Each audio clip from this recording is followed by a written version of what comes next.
ओम शांति। हमारा लक्ष्य नष्टो मोहा स्मृति स्वरूप बनना है। हमारा फाइनल रिटर्न जर्नी होने वाली है, इसलिए हमें पहले से ही नष्टो मोहा स्मृति स्वरूप की तैयारी करनी है। यदि हम स्मृति स्वरूप बन जाएंगे तो नष्टो मोहा स्वतः ही हो जाएगा। और बाबा हमको शुरू से ही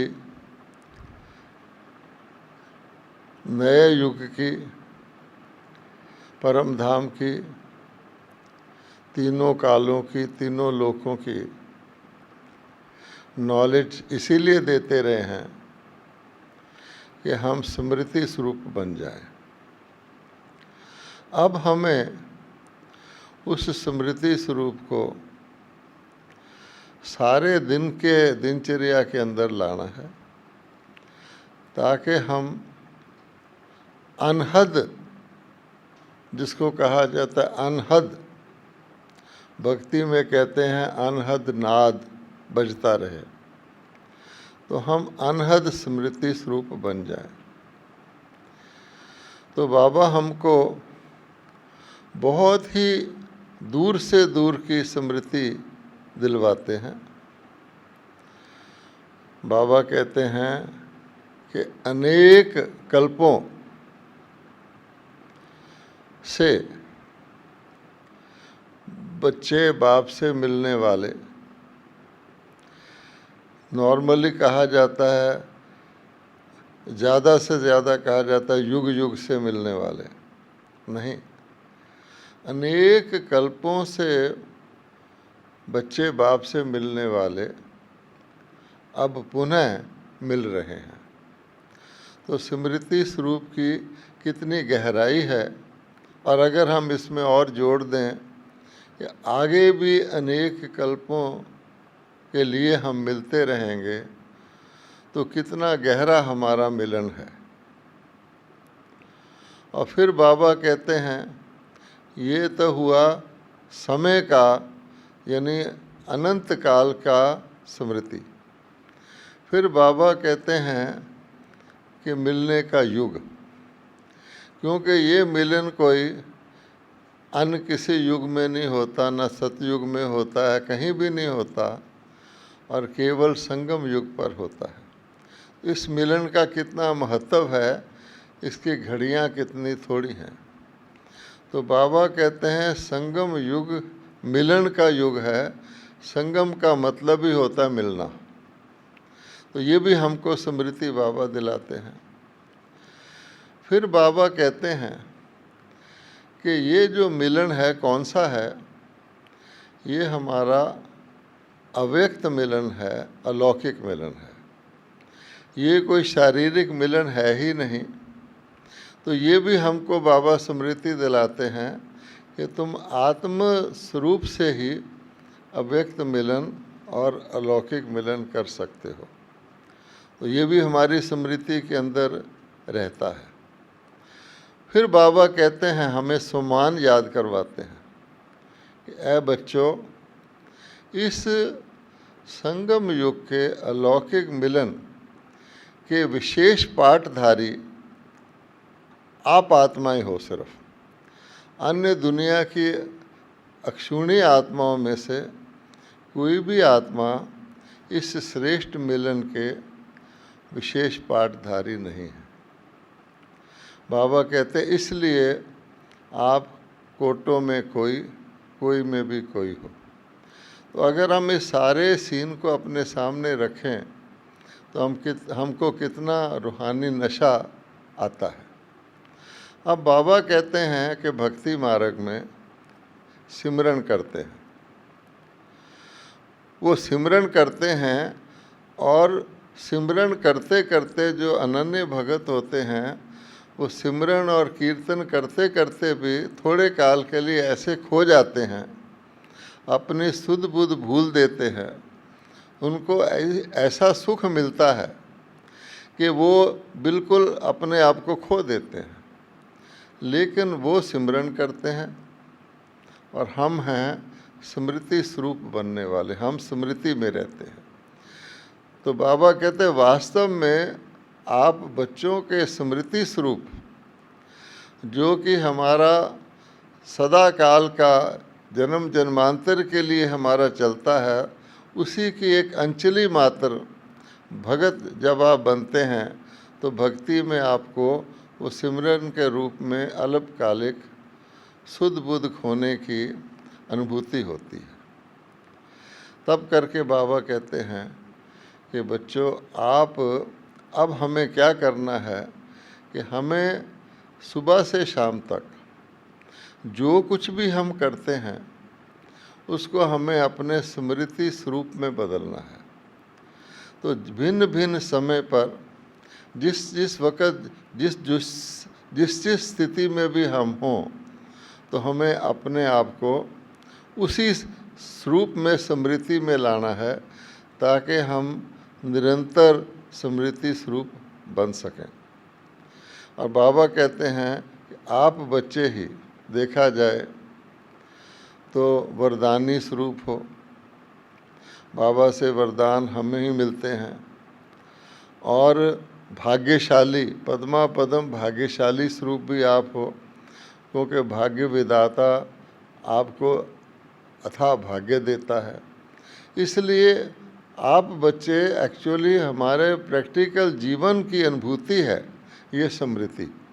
अब उस स्मृति को हम साधारण ना कर लें और वो स्मृति हमारी प्रैक्टिकल, हम उसको एक प्रकार से इमर्ज करके उस स्वरूप में रहें तो बहुत फ़र्क पड़ जाता है।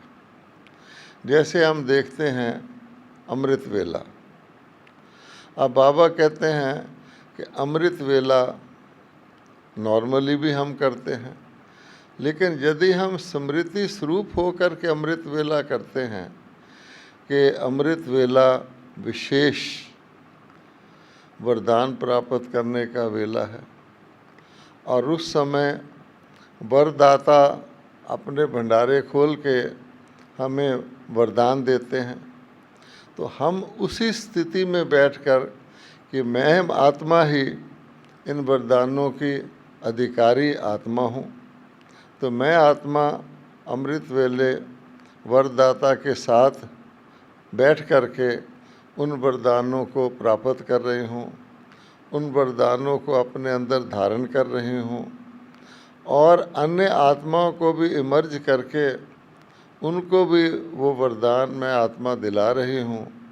तो इस स्थिति में बैठेंगे तो हमको सचमुच एक इमर्ज रूप में हम उसकी अनुभूति कर सकेंगे कि अमृत वेले का स्मृति स्वरूप हमारा ये है। इसी प्रकार से जब हम क्लास करते हैं, मुरली सुनते हैं, तो एक तो हम नॉर्मल मुरली सुनते हैं कि मुरली सुनाने वाला सुना रहा है, हम मुरली सुन रहे हैं। लेकिन अगर हम उस स्मृति को इमर्ज करें कि मैं गॉडली स्टूडेंट हूँ, मैं गॉडली स्टूडेंट हूँ, और मुझ गॉडली स्टूडेंट के लिए परमात्मा परम धाम से आकर के, स्वयं परमात्मा परम धाम से मुझे पढ़ाने आते हैं, और ये पढ़ाई मेरे को क्या प्राप्ति कराती है, तो आप देखेंगे उस स्मृति स्वरूप से मुरली सुनने से उसका महत्व हमारा बिल्कुल बदल जाता है। तो हमें ये भी ध्यान रखना है। इसी प्रकार से बाबा कहते हैं कि आगे भी आप दिनचर्या करते हैं तो दिनचर्या में हमको कई संबंधों में आना पड़ता है। हम बाबा कहते हैं कि मनुष्य आत्मा एक संबंध में तो नहीं रहती, इसलिए हमारे संबंध बाबा कहता है हल्के ना हो जाएं, लौकिक या अलौकिक से ना हो जाएं, तो मैं सभी संबंध आप बच्चों से निभा सकता हूँ। मैं आपका सखा स्वरूप भी बनता हूँ। और बाबा कहते हैं कि अगर आपको बच्चा रूप में मुझे याद करना हो तो मैं बच्चा रूप भी आपका बन जाता हूँ, आपका जीवन साथी रूप भी बन जाता हूँ। अर्थात कोई भी स्वरूप में आप मेरे साथ वर्तमान समय सर्व संबंध निभा सकते हैं। अब किसी का बच्चा लौकिक में बहुत लायक हो, बहुत सुंदर हो, तो माता पिता को कितना नाज होता है, वो उसको अपने कुल का दीपक मानते हैं। और भगवान स्वयं बच्चा रूप में आपका बच्चा बन जाए तो आप देखिए आप कितने अपने आप को खुश फील करेंगे। आप परमात्मा रूपी बच्चे, उसके बच्चे रूप में भगवान के साथ खेल भी सकते हैं। और इसी प्रकार से भगवान कहता है कि बच्चा जो होता है अधिकारी होता है, तो मेरा प्रथम वारिस, मेरा प्रथम हकदार बाबा बच्चे रूप में है, क्योंकि बच्चा ही वारिस होता है। तो वैसे भी हम जीवन में बाबा को प्राथमिकता देते हैं, कोई भी चीज़ करते हैं तो पहला अधिकार बच्चे बाबा का होता है, बच्चे रूप में। और फिर बाबा कहता है अगर आप स्वयं बच्चा रूप बन जाएं तो बाबा माँ के रूप में, माता के रूप में आपको थक जाएं मान लीजिए, तो आपकी अपनी गोद में सुला भी सकता है, समा भी सकता है। कितना हम सुकून सुख महसूस करते हैं। इसी प्रकार से बाबा कहते हैं कि कोई भी स्वरूप हो, सखा स्वरूप हो, किसी भी स्वरूप में आप मेरे साथ वर्तमान समय श्रेष्ठ संबंध निभाने के अधिकारी हो। और इसका बाबा कहते हैं लाभ कितना है कि जैसे दुनिया के अंदर कोई बहुत बड़ी प्रवृत्ति वाला होता है तो अपनी प्रवृत्ति में इतना व्यस्त रहता है, इतना व्यस्त रहता है कि उसको बाहर की और किसी चीज़ के लिए फुर्सत ही नहीं होती। तो जब हम बाबा के साथ अमृत वेले से लेकर रात्रि तक सब संबंध निभाएंगे तो हमें और किसी संबंध, लौकिक या हल्के संबंध की ज़रूरत ही नहीं रहेगी। और बाबा कहते हैं मैं तो आपके साथ नींद में भी आपके साथ संबंध निभा सकता हूँ, जिसको निंद्रा योग कहा जाता है। बाबा कहते हैं एक तो नॉर्मल नींद होती है, एक आप बाबा की याद में रहकर सोते हैं। तो बाबा कहते हैं सोते में भी आपके साथ मैं आपको पढ़ा सकता हूँ, आपको शिक्षा दे सकता हूँ, आपको बहला सकता हूँ। तो जिसकी 24 घंटे की दिनचर्या बाबा के साथ स्मृति स्वरूप में, एक होता है साधारण है ही है, ऐसे नहीं, बाबा कहते उसको इमर्ज करके स्मृति स्वरूप में ला करके हम करेंगे तो हम स्मृति स्वरूप बन जाएंगे। और उसका फ़ायदा क्या होगा, बाबा कहते हैं अंत घड़ी में जब कहा जाता है कि स्मृति स्वरूप सिर्फ बाबा की स्मृति आए, दुनिया के अंदर भी कोई शरीर छोड़ने लगता है तो उसको और कोई संबंधी याद आता है तो उसको कहते हैं इसको याद नहीं करो, भगवान को याद करो, भगवान को याद करो। वो भी टेम्परेरीली समझता है कि मैं शरीर छोड़ रहा हूँ, तो परमात्मा को जिस भी रूप में वो समझता है उस तरफ ध्यान लगाने की कोशिश करता है। तब बाबा कहते हैं अगर हमारी अंत समय एक बाबा की स्मृति होगी जो इन सब सारी स्मृतियों पर आधारित है, तो फिर हम पास विद ऑनर हो सकेंगे। वरना फिर उस वक़्त कोई लौकिक स्मृति आ गई या अलौकिक आ गई तो हमें नीचे खींच लेगी। बाबा कहते हैं कि कई बच्चे ये समझते हैं कि बस बाप का संबंध है और समझ लो ज़्यादा से ज़्यादा शिक्षक और सतगुरु का संबंध है, लेकिन बाबा कहता नहीं, मनुष्य को वैसे भी वैरायटी पसंद होती है और जीवन काल में जीवन को संपूर्ण तभी माना जाता है जब सारे संबंध हों। अगर पिता का संबंध किसी का है भी तो उसको अन्य संबंध भी चाहिए। लौकिक में भी अगर किसी के पुत्र नहीं है तो भी अपने संबंध को वो इनकम्प्लीट समझता है। किसी का युगल नहीं है तो भी अपने आप को इनकम्प्लीट समझता है, सखा नहीं है तो भी वो समझता है कि मेरी ज़िंदगी अधूरी है। इसलिए बाबा कहते हैं कि सारे संबंधों की जीवन में आवश्यकता पड़ती है। तो उसको देखते हुए बाबा ने हमको दैवी परिवार भी दिया है, इतना बड़ा कारोबार भी दिया है, इतनी बड़ी प्रवृत्ति भी दी है। बाबा कहते हैं आपकी प्रवृत्ति तो दिन रात चलती रहती है। अगर हम उस दिन रात की प्रवृत्ति को स्मृति स्वरूप एक साधारण, यूँ तो हम सब जानते ही हैं कि हम बाबा के बच्चे हैं, बाबा का परिवार है, बाबा की सेवा में लगे हुए हैं, वो नहीं। क्योंकि अगर आप उसको स्मृति को सेकेंडरी करेंगे, पीछे रखेंगे, तो अन्य स्मृतियाँ हमारी इमर्ज रूप में रहेंगी। तो बाबा कहते हैं तब आप लौकिक या अलौकिक के अंदर रहोगे, लेकिन इस स्मृति स्वरूप को प्रधानता देंगे कि हम बाबा की स्मृति स्वरूप में बाबा के सब संबंधों के साथ रहते हुए ही बाबा के कारोबार में लगे हुए हैं, तो तब हम स्मृति स्वरूप बन सकेंगे। इसलिए अब जबकि अंतिम समय आ गया है, बाबा कहते हैं बहुत काल की स्मृति होगी तो अंतमते सो गते होगी। तो हम बहुत काल की स्मृति को कम से कम अपने दिनचर्या में मॉर्निंग से नाइट तक जो है 24 घंटे इमर्ज स्मृति स्वरूप में रखेंगे, तो हम ऑटोमेटिकली नष्टो मोहा बन जाएंगे और हमारी स्मृति एक बाप के साथ, जैसे बाबा कहता है मेरा तो एक बाबा ही संसार है।